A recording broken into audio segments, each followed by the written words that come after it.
Hello बच्चों, कैसे हैं आप लोग। तो आज हम लोग कॉलिजन के ऊपर चर्चा करेंगे।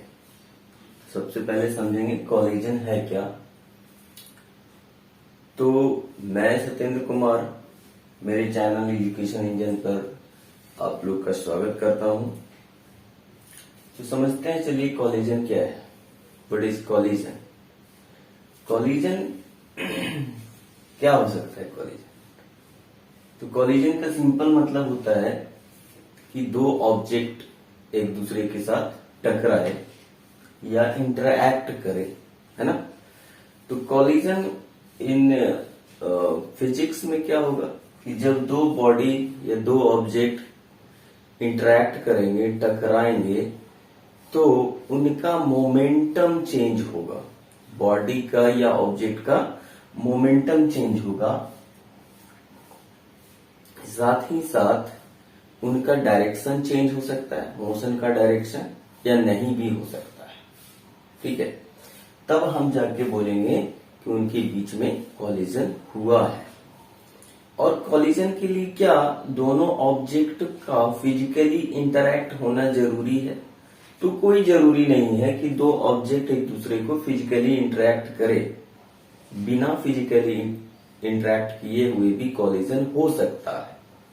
जैसे रदरफोर्ड के मॉडल में रदरफोर्ड ने जब एक्सपेरिमेंट कराया अल्फा पार्टिकल को एक गोल्ड फॉइल के साथ, तो अल्फा पार्टिकल पॉजिटिव होने के कारण न्यूक्लियस से डिविएट हो जाता है या वापस लौट आता है। अगर डायरेक्ट कॉलिजन होता है तो वहां पर न्यूक्लियस अल्फा पार्टिकल के कांटेक्ट में नहीं आता है, बट क्या हो रहा है, या तो पाथ चेंज हो जा रहा है ना, या तो पाथ चेंज हो रहा है। यहां पर अगर न्यूक्लियस है और यहां से अल्फा पार्टिकल चला, तो ये यहां से डिविएट हो जाता है, या डायरेक्ट कॉलिजन होगा तो वापस भी आ सकता है। लेकिन ये दोनों कभी फिजिकली इंटरेक्ट नहीं कर पाते हैं। तो बच्चों, इन फिजिक्स कॉलिजन का मतलब है कि दो ऑब्जेक्ट जब एक दूसरे के साथ टकराए, या तो फिजिकली या विदाउट फिजिकली, मतलब बिना कांटेक्ट में आए हुए, बट उनके बीच में क्या होना चाहिए, तो मोमेंटम का चेंज होना चाहिए। ऑब्जेक्ट में मोमेंटम विल चेंज। या और क्या देखने को मिलेगा, दूसरा क्या देखने को मिलेगा, उनका पाथ चेंज हो सकता है, पाथ चेंज हो जाए। तो यही दो घटनाएं आपको देखने को मिलेगी कॉलिजन के अंदर में। ठीक है, तब हम बोलेंगे ये कॉलिजन है। तो बच्चे, कॉलिजन का फर्स्ट वीडियो है, इसके बाद सेकंड वीडियो आएगा। वीडियो बहुत लंबा नहीं करेंगे हम, छोटे छोटे वीडियो बनाएंगे। ठीक है, तो पाथ चेंज होगा और मोमेंटम चेंज होगा। तो जो भी बच्चे हैं, प्लीज चैनल को सब्सक्राइब करें। तो ये कॉलिजन हो गया। ठीक है, कॉलिजन में क्या देखने को मिलेगा, मोमेंटम चेंज होगा और पाथ चेंज होगा। ठीक, अब क्लासिफिकेशन करते हैं। तो हम लोग इस वीडियो में मेनली कितने तरह का कॉलिजन पढ़ेंगे हम लोग। ठीक है, कॉलिजन में क्या क्या होगा, इन्हीं बातों की चर्चा करेंगे। नेक्स्ट वीडियो में मैथमेटिकल डेरिवेशन करेंगे हम लोग कॉलिजन के अंदर में। ठीक है,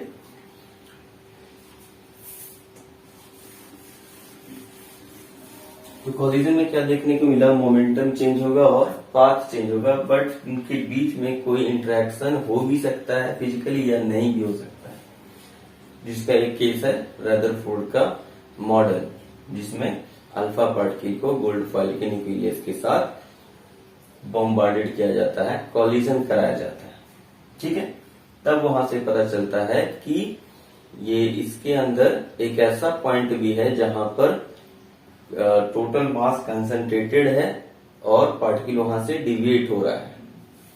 ठीक है, तो अब कॉलिजन में, तो कॉलिजन का क्लासिफिकेशन अगर करें, कितने तरह का नेचर में कॉलिजन देखने को मिलेगा, तो कॉलिजन का क्लासिफिकेशन हम लोग दो आधार पे करते हैं। पहला क्या है, on the basis of line of force of action। ये क्या बात होगी? On the basis of line of force of action. समझते हैं इस बात को। मान लेते हैं इस हॉरिजॉन्टल प्लेन पे दो बॉडी रखा हुआ है, एक ये है और एक ये है, ठीक है। अब ये मान लो कि इनके सेंटर का वेलोसिटी कुछ u1 है, ठीक है, और इसका u2। तो अगर u1 बड़ा हो जाए u2 से तो क्या होगा? पीछे वाला बॉडी आगे वाला बॉडी के साथ कोलाइड हो जाएगा, टकरा जाएगा। टकराएगा जिस समय, उस समय क्या होगा? ये टकरा रहा है। At the moment of collision इसका सेंटर और इसका सेंटर यहां है। अगर ये सेंटर टू सेंटर फोर्स लगाए, सेंटर टू सेंटर फोर्स लगाए, ठीक है, तो centre to line of line of force of action क्या हो गया? Centre to centre C1 to C2।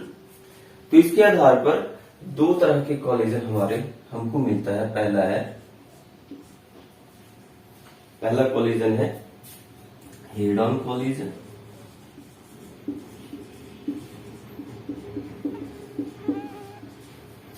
दूसरा है ऑब्लिक कॉलिजन।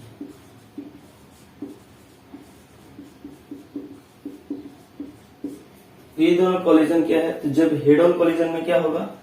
एक बॉडी दूसरे बॉडी के सेंटर टू सेंटर फोर्स लगाएगा, यानी line of force of action centre to centre होगा। जब अगर सेंटर टू सेंटर अगर लाइन ऑफ फोर्स हो, line of force of action अगर सेंटर टू सेंटर हो, तो ऑब्जेक्ट स्ट्रेट पाथ में चलेगा। कॉलिजन के बाद दोनों स्ट्रेट पाथ पे चलेंगे।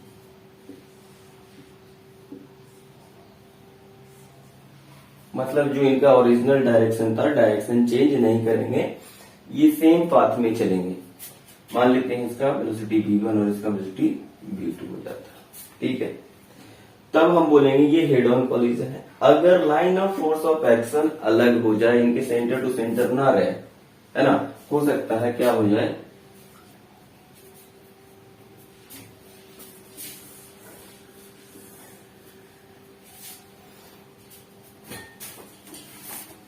इस प्लेन में एक बॉडी यहां रखा हुआ है और एक बॉडी थोड़ा इसके लाइन इस स्ट्रेट पाथ से थोड़ा अलग रखा हुआ है। मतलब एक बॉडी यहां है, एक बॉडी यहां है, तभी जाके टकराएगा, है ना। तो यहां समझो कि एक बॉडी ये है, एक बॉडी ये है, और ये क्या है? कुछ दूर है इससे।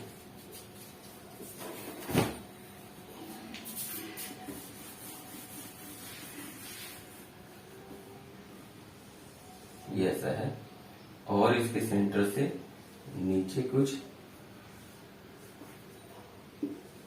एक दूसरा बॉडी, ये ऐसा चल रहा है, ये ऐसा चल रहा है। अब तुम ही सोचो, जब ये टकराएगा तो क्या इसका line of force of action centre to centre होगा? C1 C2 होगा? नहीं होगा। ये जब टकराएंगे तो कैसे टकराएंगे? ये यहां पर होगा और ये वाला बॉडी कुछ ऐसा होगा, ठीक है। जब ऐसा होगा तो क्या होगा? ये बॉडी कुछ इस डायरेक्शन में चला जाएगा टकराने के बाद, और ये बॉडी कुछ इस डायरेक्शन में।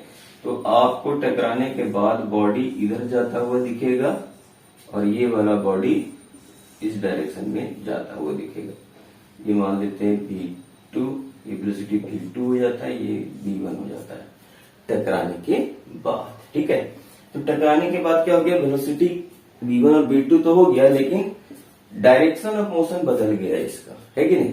तो इस तरह के कॉलिजन को हम लोग ऑब्लिक कॉलिजन बोलते हैं। ये कौन सा कॉलिजन है? Oblique collision. तो हमारे सिलेबस में ये दोनों कॉलिजन है, हेड ऑन कॉलिजन भी है और ऑब्लिक कॉलिजन भी है। ठीक है। तो अब दूसरा आधार क्या है? दूसरा आधार है मटेरियल पर, बॉडी का मटेरियल कैसा है उसके आधार पर भी हम लोग क्लासिफाई करते हैं। दूसरा आधार है on the basis of nature of material, nature of material. क्या क्या हो सकता है? नेचर ऑफ मटेरियल के आधार पर तीन तरह के कॉलिजन देखने को मिलते हैं। पहला है परफेक्टली इलास्टिक कॉलिजन,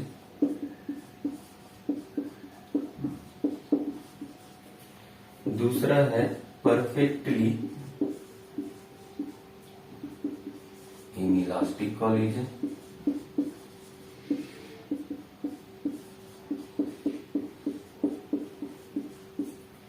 और तीसरा है पार्शियल इलास्टिक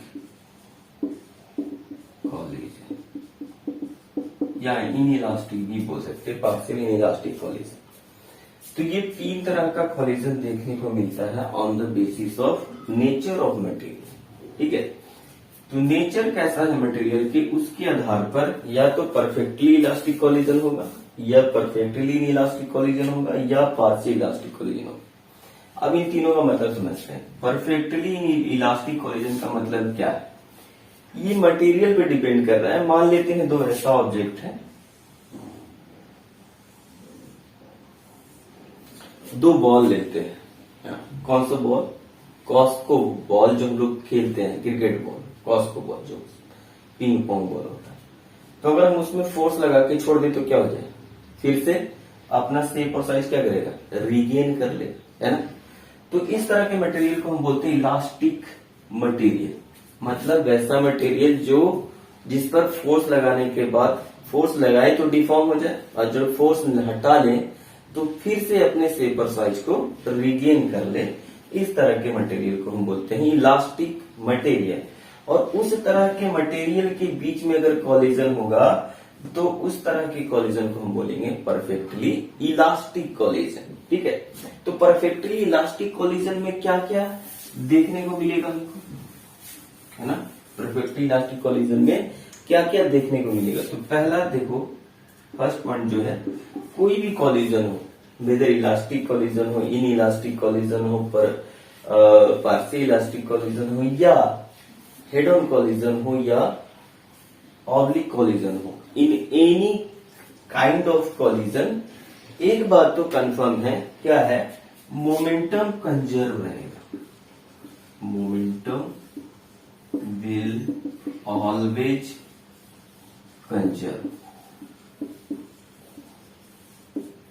मोमेंटम सिस्टम का, किसका? Momentum of system will always remain conserve. इसका क्या मतलब हुआ? तो जो जिन्होंने मोमेंटम नहीं पढ़ा, मोमेंटम वाली वीडियो में जाके देख सकते हैं, या मैं क्विक रिवीजन करता हूं। मोमेंटम मतलब क्या होता है कि suppose we have two bodies, एक पीछे वाला रेयर बॉडी का वेलोसिटी u1 है एंड फॉरवर्ड बॉडी का वेलोसिटी u2 है। ये दोनों कोलाइड कर रहा है। कोलाइड करने के बाद यहां मान लेते कॉलिजन हुआ, और कॉलिजन होने के बाद ये दोनों सेपरेट हो गए। चूंकि ये क्या है? इलास्टिक बॉडी है, तो पूरी तरह से अपना शेप और साइज रिगेन कर लेंगे। आफ्टर दैट इनका वेलोसिटी v1 और v2 हो जाता है। ठीक है। तो ये सिस्टम पहले कोलिजन के पहले इस सिस्टम में कुछ मोमेंटम है, ड्यूरिंग कोलिजन कुछ मोमेंटम है, और आफ्टर कोलिजन भी कुछ मोमेंटम है। तो अगर हम बोले कि सिस्टम का मोमेंटम कंजर्व है, दैट मीन्स क्या है कि during before collision, during collision and after collision system का मोमेंटम क्या रहने वाला है? कंजर्व। तो अगर हम यहाँ पर सिस्टम का मोमेंटम लिखे तो क्या लिखेंगे? अगर इसका मास m1 है, इसका मास m2 है, m1u1 प्लस m2u2, ये बिफोर कॉलिजन का मोमेंटम है। आफ्टर कॉलिजन का मोमेंटम क्या हो जाएगा? तो ये कॉलिजन के बाद का मोमेंटम इनका क्या है? तो m1 v1 plus m2 v2। क्योंकि बच्चों ये कॉलिजन एक ही स्ट्रेट पाथ पे हो रहा है, हॉरिजॉन्टल सरफेस पे हो रहा है, इसलिए हम वेक्टर साइन नहीं लगा रहे हैं। अदरवाइज आपको दिमाग में ये रखना है कि मोमेंटम एक वेक्टर क्वांटिटी है, सो दो मोमेंटम को जब जोड़ेंगे तो हम वेक्टर की तरह से जोड़ेंगे। ठीक है, यहाँ पर क्योंकि हॉरिजॉन्टल पाथ पे चल रहा है, इसलिए हम क्या कर रहे हैं, हम यहाँ पर वेक्टर साइन नहीं लगा रहे हैं। तो यहाँ पर पहला कोई भी कॉलिजन होने दो, चाहे वो इलास्टिक हो, इनइलास्टिक हो, या हेड ऑन कॉलिजन हो, या ऑब्लिक कॉलिजन हो, सब केसेस में मोमेंटम क्या रहेंगे, कंजर्व रहेगा। इसमें भी मोमेंटम कंजर्व रहेगा। अब काइनेटिक एनर्जी इसमें क्या होगा, तो बिफोर कॉलिजन कुछ सिस्टम का काइनेटिक एनर्जी होगा, ड्यूरिंग कॉलिजन भी कुछ काइनेटिक एनर्जी होगा, और आफ्टर कॉलिजन भी सिस्टम का काइनेटिक एनर्जी होगा। लेकिन क्या होगा, जो भी होगा यहाँ पर क्या होगा, हाफ m1 u1 का square plus half m2 u2 का स्क्वायर, हाफ m1 u1 का square plus half m2 u2 का स्क्वायर। ठीक है, यहाँ पर क्या होगा, जब ये टकरा रहा होगा तो यहाँ पर मैक्सिमम डिफॉर्मेशन होगा। ठीक है, बॉडी डिफॉर्म होगा उस समय, और इनका क्या होगा, ये जब डिफॉर्म होगा तो ये साथ साथ चलेगा। उस समय इसके पास कॉमन वेलोसिटी कुछ भी होगा, तो इसमें सिस्टम का मोमेंट काइनेटिक एनर्जी क्या हो जाएगा, ये हो जाएगा half m1 plus m2 into मान लेते v है तो v का स्क्वायर हो जाएगा, है ना। तो ड्यूरिंग कॉलिजन इसका kinetic energy half m1 plus m2 into v square है। तो कुछ काइनेटिक एनर्जी कहाँ चला गया, तो कुछ काइनेटिक एनर्जी डिफॉर्मेशन में चला गया, मतलब इसके डिफॉर्म इलास्टिक पोटेंशियल एनर्जी को बढ़ाने में चला गया। तो यहाँ कुछ एनर्जी खर्च हो गया, कौन सा, काइनेटिक एनर्जी। तो यहाँ का काइनेटिक एनर्जी जो होगा यहाँ से कम होगा। ठीक है, लेकिन जैसे ही जब ये सेपरेट हो जाएगा, तो जब यहाँ पर सिस्टम का काइनेटिक एनर्जी देखेंगे, half m1 v1 square plus half m2 v2 square, तो कॉलिजन के बाद जो काइनेटिक एनर्जी होगा सिस्टम का, वो एक्चुअली बराबर होता है इसके बिफोर कॉलिजन के काइनेटिक एनर्जी का। लेकिन ड्यूरिंग कॉलिजन काइनेटिक एनर्जी बराबर नहीं होता, इस समय कुछ काइनेटिक एनर्जी कंजर्व हो जाता है, ट्रांसफॉर्म हो जाता है, किसमें, इलास्टिक पोटेंशियल एनर्जी में। डिफॉर्मेशन के कारण कुछ एनर्जी इसमें कंजर्व हो गया है, डिफॉर्मेशन के कारण कहां चला गया है, तो इलास्टिक पोटेंशियल एनर्जी में। तो इस समय काइनेटिक एनर्जी नहीं बोल सकते हैं कि ये आपस में बराबर होंगे, बल्कि ये दोनों आपस में बराबर होंगे, ये बराबर नहीं होंगे। तो इलास्टिक कॉलिजन में दो बातें, क्या, एक तो मोमेंटम कंजर्व होगा, दूसरा बिफोर कॉलिजन और आफ्टर कॉलिजन काइनेटिक एनर्जी क्या होगा, बराबर होगा। तब जाके हम उसको बोलेंगे परफेक्टली इलास्टिक कॉलिजन। ठीक है, अब बात करते हैं परफेक्टली इन इलास्टिक कॉलिजन की बात। परफेक्टली इन इलास्टिक कॉलिजन,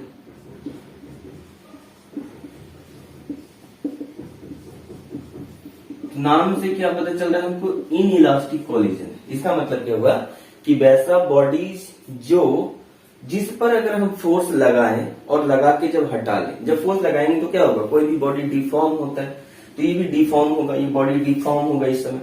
और जब हम फोर्स लगा लें तो चूंकि ये बॉडी इन इलास्टिक है, मटेरियल का है, तो पूरा शेप और साइज अपना रिगेन नहीं करेगा, बिल्कुल नहीं करेगा। जो डिफॉर्म हो चुका है उसी डिफॉर्म अवस्था में ये आगे चलेगा। तो सोचो जब ये दोनों बॉडी टकरा जाए, टकराने के बाद डिफॉर्म होगा, और डिफॉर्म होने के बाद अपना शेप और साइज रिगेन नहीं किया, बिल्कुल नहीं किया, तो क्या होगा, डिफॉर्म कंडीशन में क्या होगा, एक दूसरे से चिपक जाएंगे, है ना।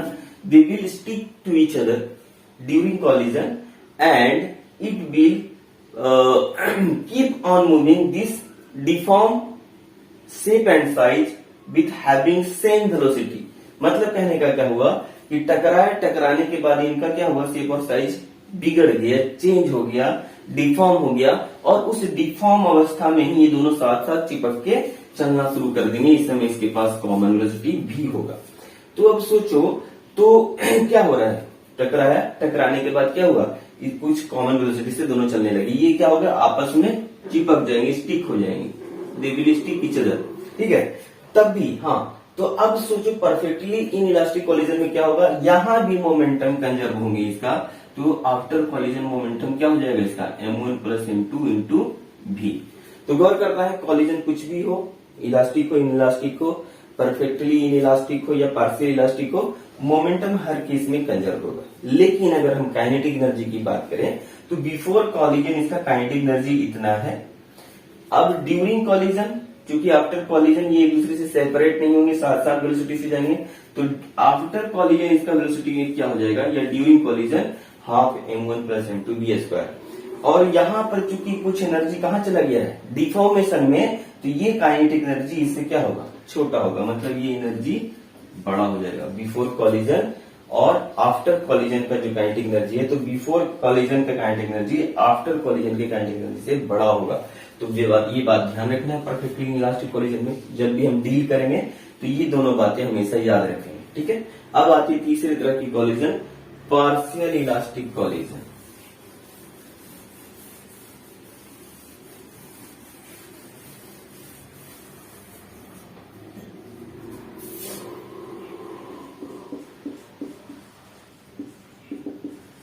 पार्शियल इलास्टिक कॉलिजन, तो पार्शियल इलास्टिक कॉलिजन का मतलब है कि वैसा बॉडी जो ना पूरी तरह से इलास्टिक है ना ही पूरी तरह से इन इलास्टिक है, इसके बीच में है, मतलब टकराए, तो बॉडी जब टकराए, when two bodies collide each other, तो हम जानते हैं जब ये टकराता है एक दूसरे से तो उस समय इसकी शेप और साइज में बदलाव होता है, डिफॉर्म होता है। और चूंकि इनके अंदर एक रिस्टोरिंग फोर्स पैदा होता है, तो ये एक दूसरे पर फोर्स लगा के पुश करता है ताकि अपना शेप और साइज रिगेन कर सके। और इस चक्कर में एक दूसरे पर फोर्स लगाता है तो क्या होता है, सेपरेट हो जाता है, एक दूसरे से अलग हो जाता है ना, अलग हो जाता है, एक दूसरे से अलग हो जाता है, और एक डिफरेंट वेलोसिटी से क्या होता है, आगे चलना शुरू कर देता है, ठीक है। तो जब ये पुश करेगा तो इसका वेलोसिटी एक्चुअली घटेगा, तो ये v1 हो गया, और इसका वेलोसिटी बढ़ेगा जो v2 हो गया, है ना, v1 और v2 हो गया। लेकिन गौर करने वाली बात क्या है पार्शियल इलास्टिक कॉलिजन में, कि जब ये टकराते हैं तो टकराने के दौरान इनमें इनका शेप और साइज बदलता है, लेकिन जब ये सेपरेट होते हैं तो सेपरेट होने के बाद इनका जो शेप और साइज है पूर्ण रूप से रिगेन नहीं कर पाते, मतलब अपने एक्चुअल ओरिजिनल शेप और साइज को रिगेन नहीं कर पाता है ना। तो अगर ये ओरिजिनल शेप और साइज को रिगेन नहीं कर पा रहा है तो क्या होगा, कुछ काइनेटिक एनर्जी इसकी इलास्टिक पोटेंशियल एनर्जी में रह जाता है ना। तो कॉलिजन कुछ भी होने दो, मोमेंटम क्या होगा, कंजर्व रहेगा। तो यहां भी मोमेंटम क्या होगा, m1u1 plus m2u2 before collision. यहां पर अगर हमको पता हो इसमें वेलोसिटी क्या है, अच्छा डिफॉर्मेशन जब भी टकरा रहा है ड्यूरिंग कॉलिजन क्या हो रहा है, दोनों साथ साथ चलेंगे उस समय, जब तक कि सेपरेट ना हो जाए, तो उस समय इसका कुछ कॉमन वेलोसिटी भी होगा, तो लिख सकते हैं m1 plus m2 into v बराबर होगा आफ्टर कॉलिजन इनका momentum m1 v1 plus m2 v2। ध्यान देना मोमेंटम एक वेक्टर क्वांटिटी है, इसलिए चूंकि कॉलिजन एक स्ट्रेट पाथ में हो रहा है, एक ही डायरेक्शन में हॉरिजॉन्टल लाइन पे है, हॉरिजॉन्टल सरफेस पे, इसलिए मोमेंटम में हम साइन नहीं लगा रहे। अब काइनेटिक एनर्जी देख लें, तो काइनेटिक एनर्जी समय क्या होगा, हाफ m1u1 का square plus half m2 u2 का स्क्वायर। यहाँ आफ्टर कॉलिजन काइनेटिक एनर्जी क्या होगा, हाफ m1 v1 का square plus half m2 v2 square. चूंकि यहाँ पर कुछ एनर्जी अभी भी कंजर्व है, कहाँ, इलास्टिक पोटेंशियल एनर्जी में, तो ये सिस्टम का जो टोटल काइनेटिक एनर्जी होगा आफ्टर कॉलिजन ये कम होगा किससे, बिफोर कॉलिजन के सिस्टम के काइनेटिक एनर्जी से। लेकिन इनमें जो डिफरेंस होगा वो बहुत ज्यादा का नहीं होगा comparable to inelastic collision में, वहां पर बहुत ज्यादा डिफरेंस होता है काइनेटिक एनर्जी का, है ना। वहां पर ये जो काइनेटिक एनर्जी होता है आफ्टर कॉलिजन या ड्यूरिंग कॉलिजन, उस समय का काइनेटिक एनर्जी बिफोर कॉलिजन के काइनेटिक एनर्जी से काफी कम होता है। तो these are the differences between elastic collision, partial elastic collision या परफेक्टली इन इलास्टिक कॉलिजन। तो ये डिफरेंस है, इसको हम लोग ध्यान में रखेंगे। तो बच्चों ये मेरा था classification of collision, what is collision, इसमें हमने डिस्कशन किया। अब हम लोग नेक्स्ट वीडियो, इसका सेकेंड पार्ट में हम लोग मैथमेटिकल डेरिवेशन करते हैं। तब तक बच्चों पढ़ाई करते रहिए, मिलते हैं हम लोग नेक्स्ट वीडियो में। Thank you.